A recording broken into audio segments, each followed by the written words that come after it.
नमस्कार. 2024-25 साठी आर-टी ॲडमिशनची जी प्रक्रिया आहे ती आता सुरू झालेली आहे.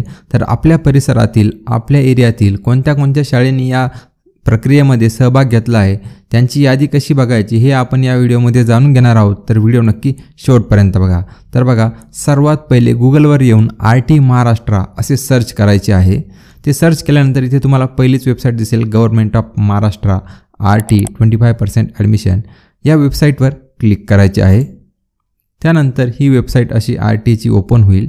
त्यानंतर इथे खाली आल्यानंतर लिस्ट ऑफ स्कूल्स या ऑप्शनवर क्लिक करायचे आहे. त्यानंतर इथे महाराष्ट्र आणि तुमचा जो काही डिस्ट्रिक्ट असेल तो इथे तुम्ही सिलेक्ट करायचा आहे. समजा फॉर एक्झाम्पल मी इथे नाशिक डिस्ट्रिक्ट घेतो, नाशिक. त्यानंतर तुमचा जो काही ब्लॉक असेल म्हणजेच तालुका असेल तो तुम्ही इथे टाकायचा आहे. जर तुम्हाला स्कूलचे नेम माहीत असेल तर तुम्ही नेमने देखील डायरेक्ट स्कूल सर्च करू शकता. तर मी आता इथे सिन्नर तालुका घेतो.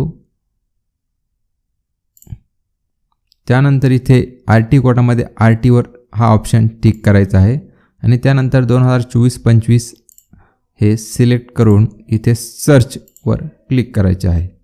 तर बघा, इथे स्कूलची यादी आलेली आहे. तुम्ही इथे कुठल्याही स्कूलवर क्लिक करून बघू शकता की एंट्री लेवल किती आहे. समजा मी इथे आकाश पब्लिक स्कूल सिन्नर या स्कूलवर टिक केले आहे. तर इथे एंट्री लेवल आहे 1st to 12th.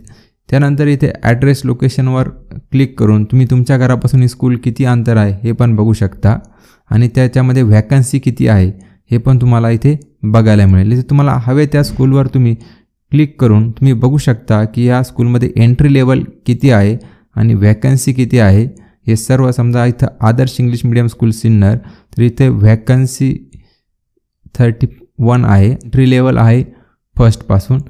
तर अशा प्रकारे तुमच्या परिसरातील आर-टी प्रक्रियेमध्ये कोणत्या शाळांनी सहभाग नोंदवला आहे तुम्ही हे बघू शकता. तर अशाच प्रकारच्या नवनवीन व्हिडिओसाठी नक्की आमच्या यूट्यूब चॅनलला सबस्क्राईब करा.